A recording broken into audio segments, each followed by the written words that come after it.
Bismillah, alhamdulillah, salatu wassalamu ala rasulillah wa ala alihi wa sahbihi wa mawalah amma ba'd. Saudara-saudara sekalian, kita lanjutkan pembahasan tentang ulumul Quran. Bahasan kita tentang ulumul Quran sesungguhnya mengacu pada referensi utama yang ada pada kitab Mabahis fi Ulumil Quran, atau kalau diterjemahkan menjadi Ulumul Quran karya Manna Al-Qattan. Jadi kita sebenarnya merujuk referensi utama ke karya Manna Al-Qattan, buku pendahuluan bagi mereka yang belajar tentang Ulumul Quran. Nah, kita sekarang masuk pada bahasan berikutnya, berupa i'jaz Al-Quran. Ada beberapa istilah yang sebenarnya terkait dengan i'jaz atau yang dipopulerkan terkait dengan Al-Quran, dengan i'jaz. Pertama adalah i'jaz ini sendiri. Yang kedua, mukjizat. Jadi mukjizat Al-Quran.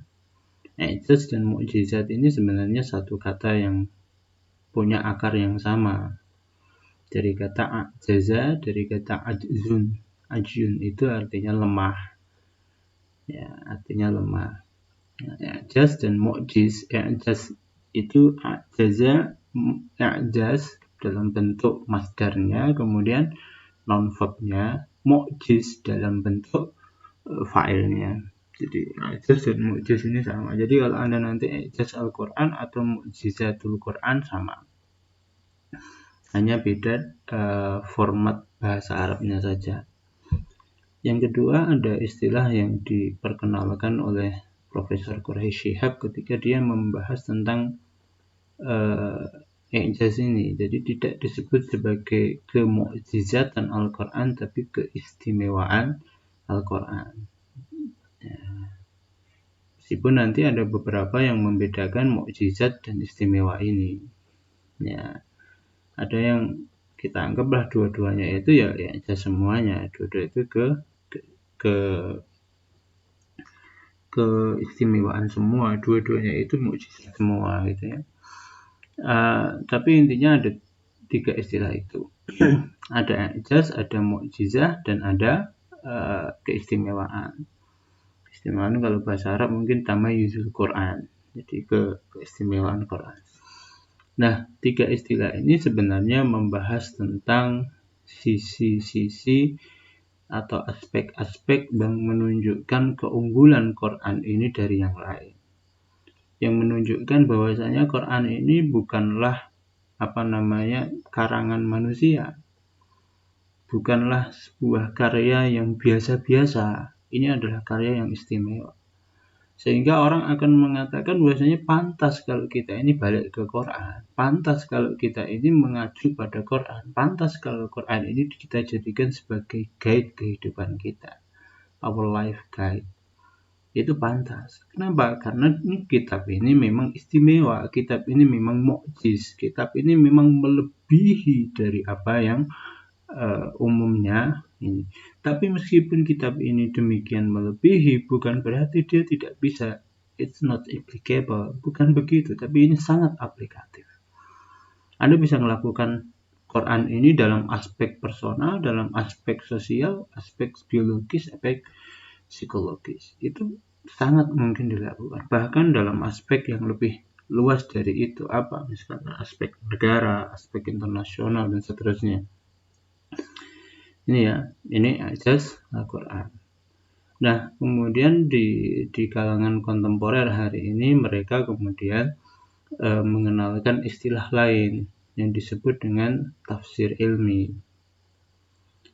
Nah, tafsir. Jadi mereka mencoba ayat-ayat sains, ayat-ayat i'jaz gitu ya. Ayat-ayat i'jaz ini mereka tafsirkan sedemikian rupa, mereka cari akar katanya, kemudian mereka memfungsikan itu dengan sesuai bahasa yang di dalam bahasa Arab. Kemudian setelah itu mereka kemudian melakukan komparatif antara pemahaman yang ada dalam bahasa itu dengan pencapaian ilmu pengetahuan, untuk menunjukkan bahwasanya ada ketersesuaian antara apa yang diungkapkan Al-Quran dengan apa yang dicapai oleh pengetahuan manusia. Nah, jadi apa yang dicapai manusia dari pengetahuan atau ilmu pengetahuan mereka. Sehingga kalau ini nanti sesuai apa yang mereka, kemudian tafsir ini disebut tafsir i'jaz atau tafsir ini. Tapi kalau i'jaz ini tidak harus kita melakukan penafsiran sedemikian rupa untuk mencari ketersesuaian itu, enggak. Jadi ke semua aspek yang menunjukkan ini sebuah karya yang luar biasa, meskipun itu tidak selalu sesuai dengan sains misalkan gitu ya, itu sudah menjadi i'jaz. Bahkan nanti teori-teori i'jaz itu sangat tidak tunggal begitu ya. Jadi ada i'jaz itu yang sifatnya eksternal. Oke, biar lebih jelas kita masuk ke yang lebih detail. Oke, setelah kita tadi mengatakan bahwa ada beberapa diksi yang terkait dengan i'jaz, ada mukjizat, ada keistimewaan, bahkan orang sekarang itu memperkenalkan namanya tafsir. Jadi tafsir ilmi sebagai bentuk salah satu i'jaz Al-Quran begitu ya. I'jaz adalah dari kata ajizun itu lemah. Jadi a'jaza itu membuat lemah. Saya mengartikannya menegaskan kelemahan. Jadi kelemahan siapa? Kelemahan lawan Quran. Kelemahan orang yang ingin menyerupai Quran atau ingin menyamai Quran. Nah, itu kelemahan. Jadi i'jaz Quran meng'ijaz gitu ya bahasa kerennya. Quran meng'ijaz yang lain. Jadi Quran mengunggulkan dirinya dan melemahkan yang lain. Itu bahasanya. Jadi i'jaz. Saat kata ini disandarkan dengan Al-Quran, maka maksudnya adalah menegaskan kelemahan lawan Al-Quran agar mereka mengakui kebenaran. Oke, sama dengan bahasa tadi ya. Jadi melemahkan yang lain dan mengunggulkan Quran itu sendiri. Jadi persoalan i'jaz tidak lepas dari kata mukjizat ya. Kenapa kok kalau di sana tadi saya sebut itu sama ya? Memang sama secara bahasa, hanya kemudian kita lebih populer. Maka sesuatu yang populer itu lebih mudah difahami. Maka saya katakan ya i'jaz itu yang mukjizat itu ya i'jaz. Nah, i'jaz itu bagian dari mukjizat itu ya bagian dari i'jaz. Dan seterusnya lah. Jadi tidak perlu kita lihat substansinya saja lah ya. Jadi redaksionalnya memang begitu. Dan mukjizat itu sering didefinisikan menjadi sesuatu yang luar biasa yang diikuti dengan tantangan dan selamat dari perlawanan.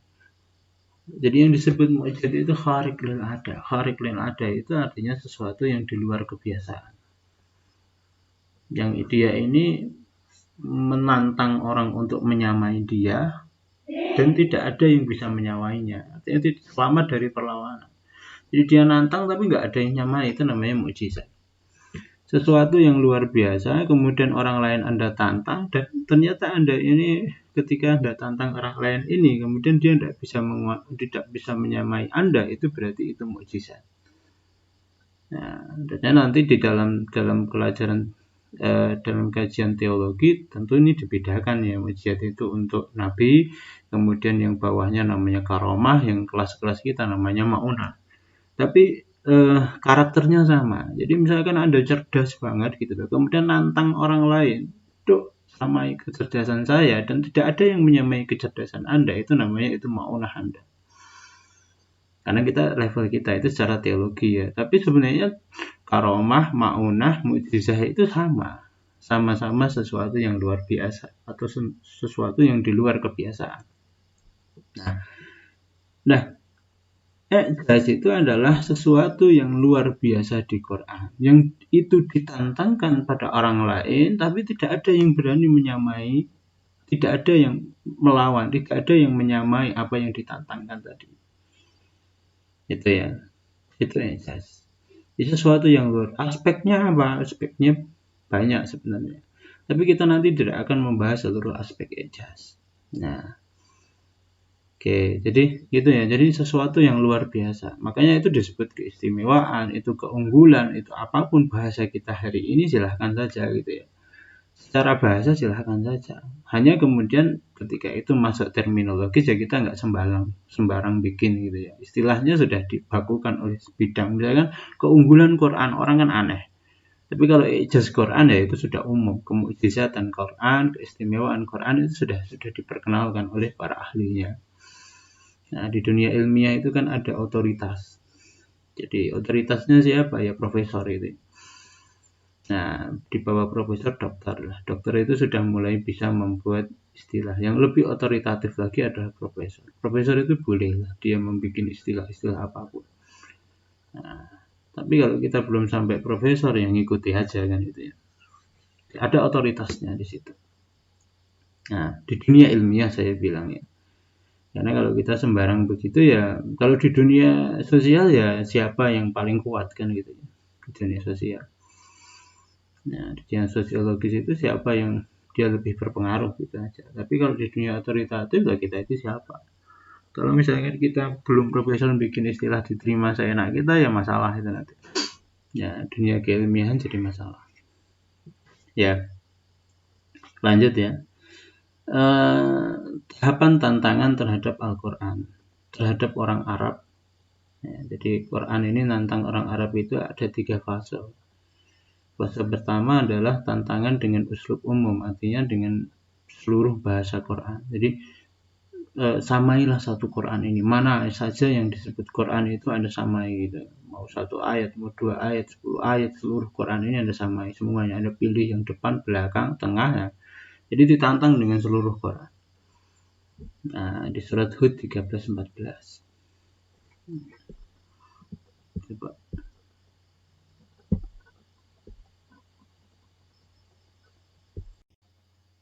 Bentar.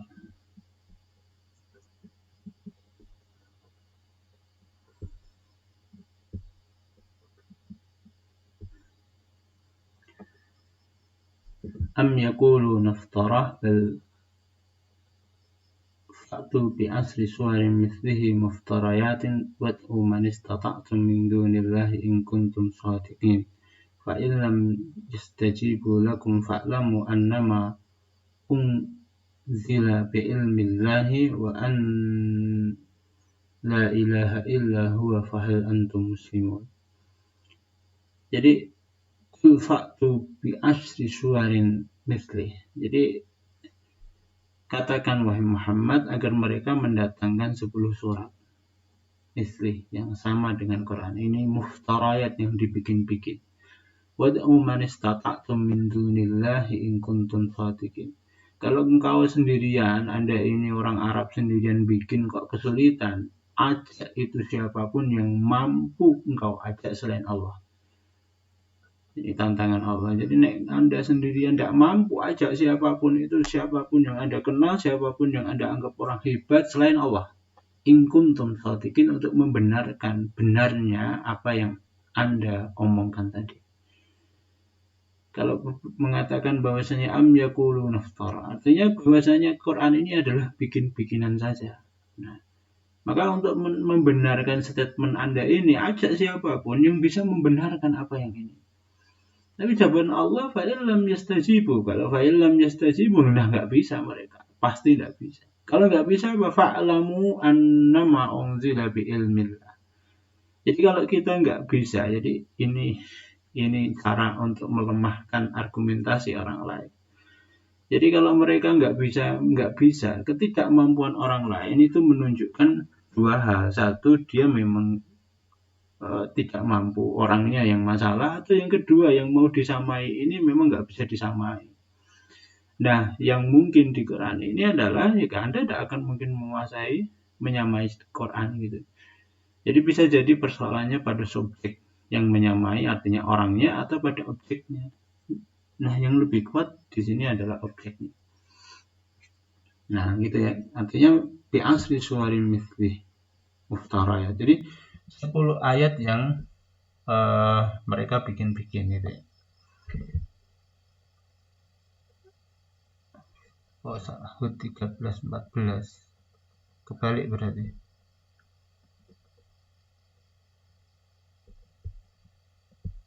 Itu yang 10 ayat nanti ya, yang ayat yang ke tantangan 10 ayat. Yang 38 ya. Sekarang coba saya lihat yang 3, kebalik mungkin.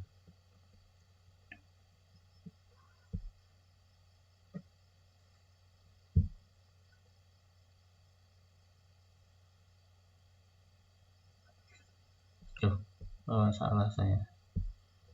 Oke, ini yang untuk 10 ayat, kemudian yang ini salah ya. Nanti tak cek dulu lagi. Informasi yang di sini informasi yang salah ternyata. Artinya itu bukan Yunus. Kemudian nanti ditantang dengan satu ayat. Jadi setelah seluruh Quran yang 10 ayat di surat Hud 13-14 ya, yang seluruh Qurannya yang ayatnya saya salah menaruhnya ya. Nah, jadi pertama adalah ditantang untuk seluruh Qurannya. Kemudian tantangan untuk 10 ayat itu di surat Hud 13-14 yang sudah saya jelaskan tadi. Nah, sekarang kita masuk pada tantangan dengan satu surat. Di surat Baqarah 21. Ya ayuhan nasu ubudu rabbakumul ladzi khalaqakum wal ladzina min qablikum la'allakum tattaqun. Bukan 21 tapi 23. Wa in kuntum fi raibin mimma nazzalna ala abdina fa'tu bi suratin min mithlih. Oke, satu surat. Wa in kuntum fi raibin mimma nazzalna, wa in kuntum jika kalian fi raibin dalam keraguan mimma dari apa yang nazzalna kami turunkan ala abdina pada hambaku Rasulullah sallallahu alaihi wasallam. Ingat, Rasul itu disebut hamba dan Rasul tidak akan pernah menjadi Tuhan. Nah, ala abdina. Jadi tingkat yang paling tinggi keberagamaan kita itu menjadi hamba Allah, bukan menyamai Allah ya. Nah, ini yang harus difahami. Jadi nazzalna ala abdina, kenapa lafalnya ala abdina bukan ala khalifatina, ala khalfina, bukan begitu, tapi ala abdina. Jadi level paling tinggi keberagamaan orang, ketauhidan seseorang adalah ketika dia semakin menjadi hamba Allah. Nah, semakin menyadari bahwasanya dia itu punya banyak keterbatasan, semakin menyadari dia butuh Allah Subhanahu wa taala. Ini level yang paling tinggi dalam. Jadi kalau kita ini beribadah pada Allah, merasa makin ngerti Allah, semakin bertauhid pada Allah, terus kemudian kita merasa paling sama dengan Allah, menyamai Allah, ini satu hal yang salah. Tidak pantas gitu ya. Allah aja nggak minta begitu itu tidak pantas. Jadi jangan begitulah itu. Nabi saja ketika diajak ke Isra Mi'raj saja begitu, diajak Isra Mi'raj itu aja Nabi statusnya kan huwaladzi asra bi abdi, ada hambanya. Padahal Isra Mi'raj itu ketika Mi'raj itu adalah ruang atau tempat yang paling dekat dengan Allah ketika dalam prosesi hidup Rasulullah, dalam sejarah hidup Rasulullah itu yang paling dekat dengan itu ketika beliau Mi'raj. Itu pun statusnya hamba ya.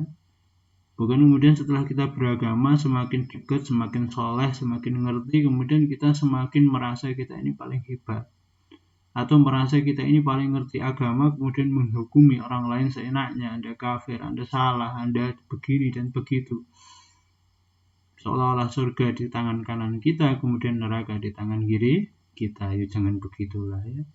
Wong Allah aja nazzalna ala abdina. Ketika Quran ini diturunkan, bukan diturunkan ala rasulina, tapi statusnya ala abdina. Ketika Allah bicara itu ala abdina, bukan ala rasulina ya. Ini ya. Jadi ketika Allah bicara itu bukan pada status Allah jadi rasul, bukan, tapi ala status dia jadi hamba. Jadi paling tinggi status kita di hadapan Allah itu ketika kita tetap menjadi hamba. Jadi kalau Anda ragu bahwasanya kami memberikan Quran ini pada hamba kami, gitu, faktu bisuratin min mislih, maka datangkan satu surat. Kalau tadi 10 surat, ini satu surat saja. Wad'u syuhada'akum min dunillahi in kuntum shadiqin. Sekali lagi, kalau Anda nggak mampu, cari orang lain yang mampu selain Allah membantu Anda bikin. In kuntum shadiqin. Fa illam taf'alu, kata Allah. Fa illam taf'alu, jika kalian belum mampu, kalian sekarang nggak mampu gitu ya. Walan taf'alu, jadi kemarin nggak mampu. Walan taf'alu, besok Anda juga tidak akan mampu. Fattaqun nar. Hati-hati dengan neraka.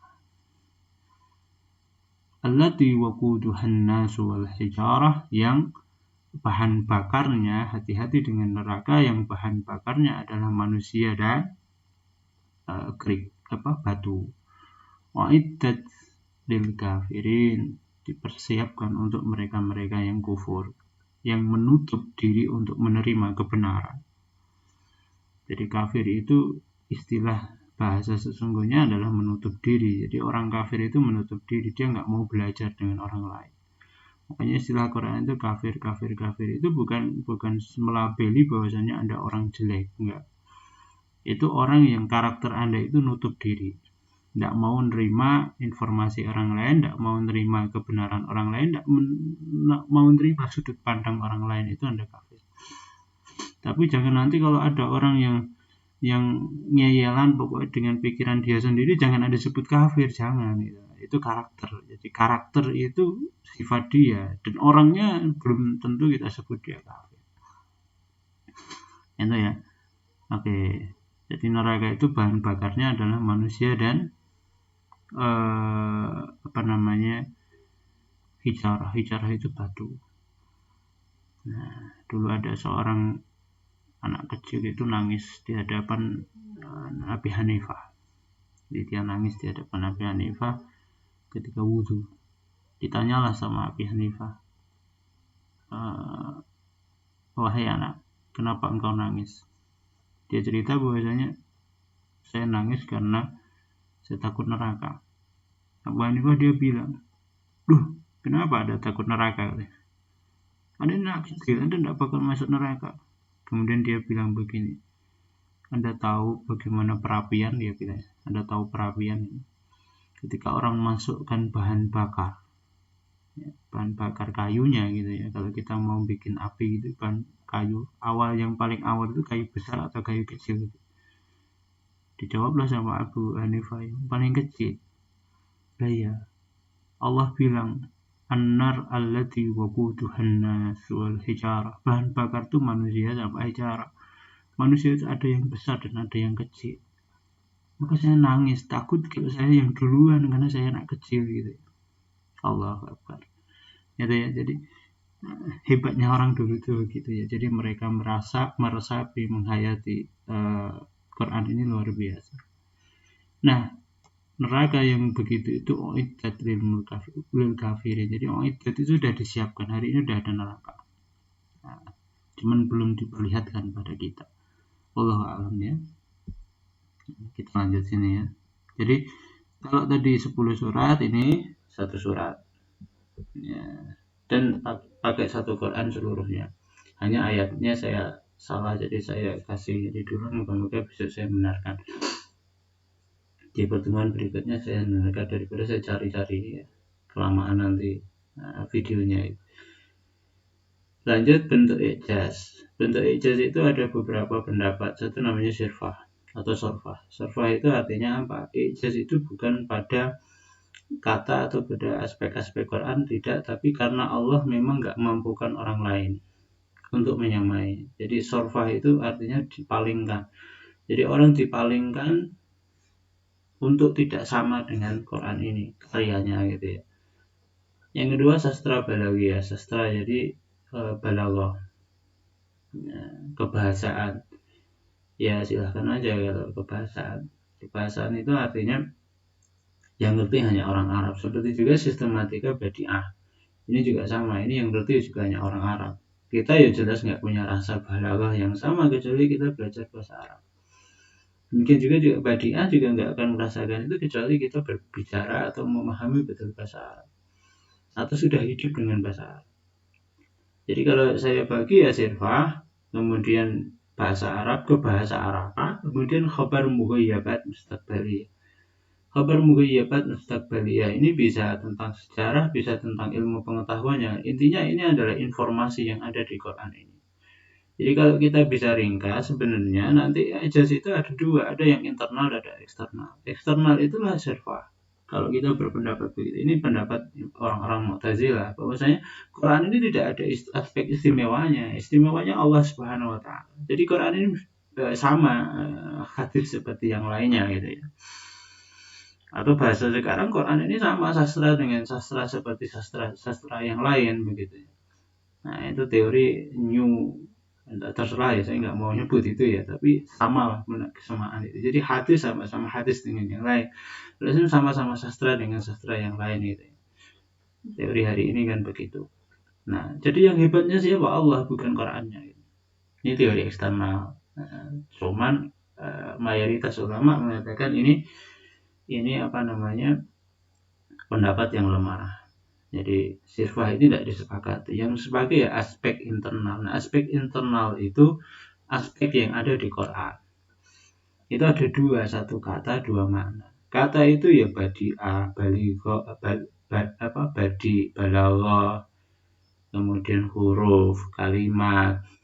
Nah, itu aspek kata. Jadi itu pada aspek katanya. Kemudian kalau makna ya kontennya. Jadi ijaz yang ada pada isi kata Al-Quran. Nah, isi itu ada macam-macam, ada tentang aspek ilmu pengetahuannya, ada tentang berita sejarahnya, berita tentang nabi atau berita tentang yang lainnya gitu ya. Itu aspek isinya begitu. Oke, kita lanjutkan.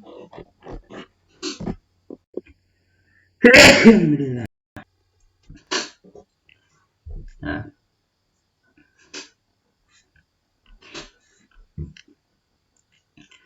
batas minimal ijaz menjadi perdebatan di kalangan pengkaji Quran antara seluruh Quran sebagian kecil satu surat atau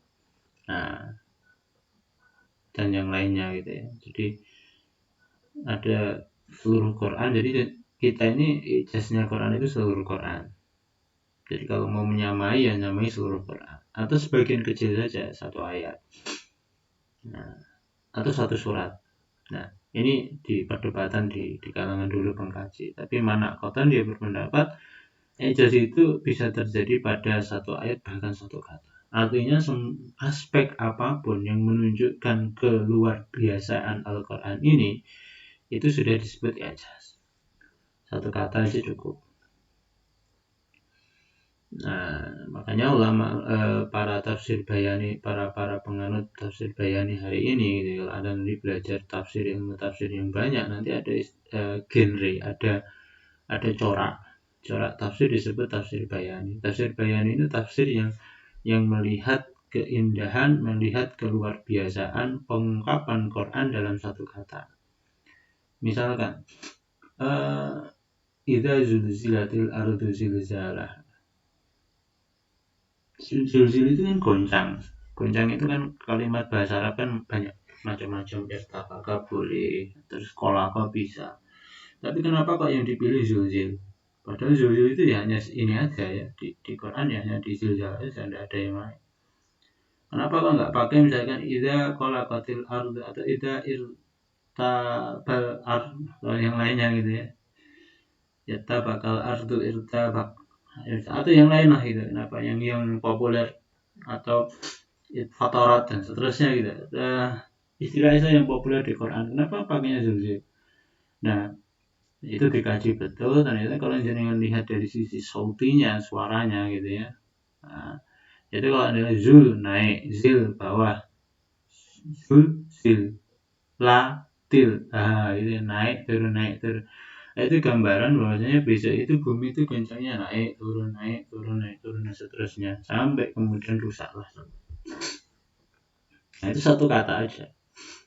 Nah jadi ya intinya kalau saya ditanya batas minimalnya apa, sesuatu yang menunjukkan itu sudah luar biasa pada ayat, bahkan pada aksesorisnya pun itu silahkan. Jadi ada orang yang mengkaji tentang aksesoris Quran. Aksesoris Quran itu misalkan apa? Jumlah huruf. Itu dikaji, kemudian ternyata dia menemukan seluruh Quran itu habis dibagi 19 dari kata Bismillahirrahmanirrahim. 19 huruf. Al-Baqarah habis dibagi 19, semua surat itu habis dibagi 19, kemudian totalitas Quran itu habis dibagi 19. Oke. Jadi ini aspek aksesoris. Jadi ternyata sampai sedetail itunya gitu. Jadi peletakannya tidak sembarangan dibuat gitu. Itu hebatnya Quran. Makanya kemudian dulu saya pernah belajar ada orang yang mengkaji tentang psikologi berdasar juz Quran. Jadi kira-kira ada psikologinya apa, nanti dilihat juz Quran ya. Persoalan benar salahnya itu urusan belakang, tapi dia bisa menemukan teori itu. Nah ini yang luar biasa. Itu aksesoris ya. Juz ini baru urusan juz, belum urusan kata, belum soal maknanya. Oke, aspek ijaz internal misalnya adalah ijaz balaghi. Ijaz balaghi itu ijaz sastra, ijaz kata. Saya cenderung nggak mengajarkan biasanya ya balaghi ini, terutama bagi yang awal-awal, kecuali Anda sudah pernah belajar nahwu, sharaf, balaghah. Ya, kalau Anda punya kapasitas di sini, oke lah, ayo kita bahas ini ya. Kalau belum ya nggak ono rasanya belas itu ya, nggak ono rasanya kata orang Jawa. Jadi kalau kita mau belajar ijaz balaghi sementara kita ini nggak memahami rasa bahasa itu, ya nggak bisa merasakan. Balaghi itu urusannya pada rasa. Seperti orang yang mau bicara cinta tapi nggak pernah merasakan cinta, ya hambar kan gitu ya, hambar. Nggak ada rasanya sama sekali. Ya. Kenapa? Karena cinta itu urusan rasa. Kalau Anda belum pernah punya rasa itu, Anda bicara pada orang yang nggak punya rasa cinta, ya wis wassalam, nggak ada nikmatnya sama sekali, dan nggak difahami gitu ya, nggak difahami, Anda nggak bakal paham gitu ya. Makanya apa ya? Kalau mau kasus misalnya, kalau mau hubungan cinta ini bisa menjadi terfahami, ya dua-duanya harus rasa. Misalkan kalau suami istri gitu ya, kalau mau merasakan cintanya, saling merasakan cinta, ya dua-duanya harus merasakan mencintai begitu ya. Jangan merasa dicintai saja, itu nanti nggak kerasa semua gitu ya. Hambar gitu ya. Salah satu nanti ya lelah gitu ya. Salah satu lelah. Jadi yang satu mencintai, terus yang satu pengen dicintai, itu lelah gitu ya. Dan tidak asik gitu ya.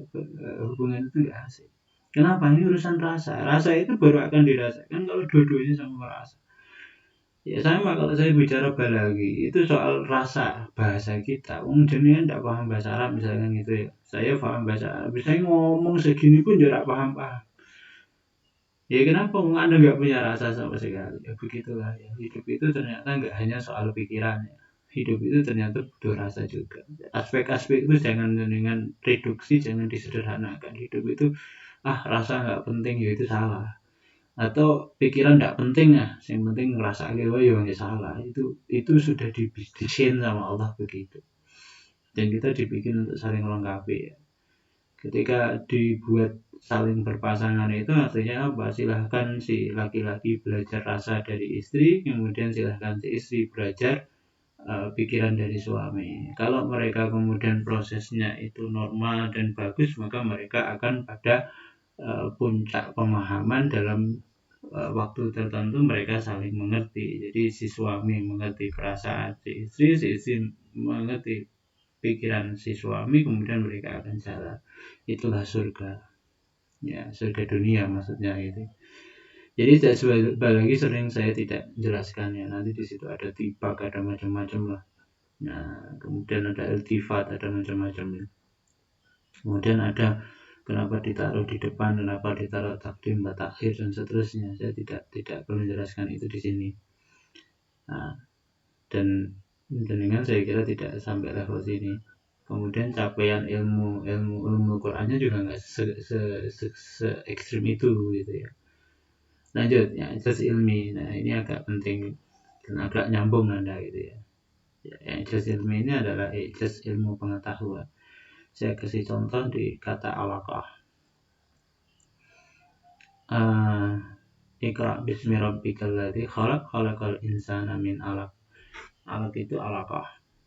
Alaqah itu adalah fase yang dialami manusia, embrio manusia. Ada nutfah, ada alaqah, ada mudghah. Alaqah itu sering diartikan sebagai segumpal darah, tapi sebenarnya itu adalah sekerat daging merah. Nah, itu ya, alaqah. Kenapa disebut alaqah? Karena di fase ini satu, dia nempel di atas. Alaqah itu nempel, alaqah itu tergantung ya. Jadi dia nempel. Pertama dia nempel, yang kedua di atas, nempelnya di atas. Sehingga dia tergantung gitu ya, menggantung. Makanya dia disebut alaqah, menggantung. Jadi satu dia nempel di bagian atas rahim ya. Itu ya. Terus yang kemudian dia karena dia di atas, maka posisinya kalau dia misalkan ini ya, kalau kita ya gantung gitu ya. Jadi dia tidak di bagian rahim bawah tapi rahim atas. Nah, itu alaqah. Ada yang menarik lagi ketika orang mengkaji kata alaqah ini, ternyata dia lintah. Orang Arab menyebut alaqah itu lintah. Jadi secara performan fisiknya, secara biologisnya gitu ya, secara biologis dia memang menggantung dari alaqah itu jatuh, tapi secara psikologisnya itu dia seperti lintah. Jadi bayi di fase alaqah atau di fase ketika dia masih bayi begitu ya, itu yang lebih ketara di fase alaqah ini, itu perilaku dia itu seperti lintah. Ngapain? Makan darah. Dan darah yang dia makan itu adalah darah kotor. Jadi kita dulu di rahim ibu kita itu kita semua makan darah. Darahnya apa? Darah kotor. Buktinya apa? Satu, kalau saya selalu bilang buktinya apa? Buktinya jarang sekali orang yang dia hamil plus haid. Bahkan jarang ya, saya bilang jarang karena tetap ada ya. Itu nanti kalau keluar darah namanya darah istihadah, bukan darah haid. Darah penyakit gitu ya.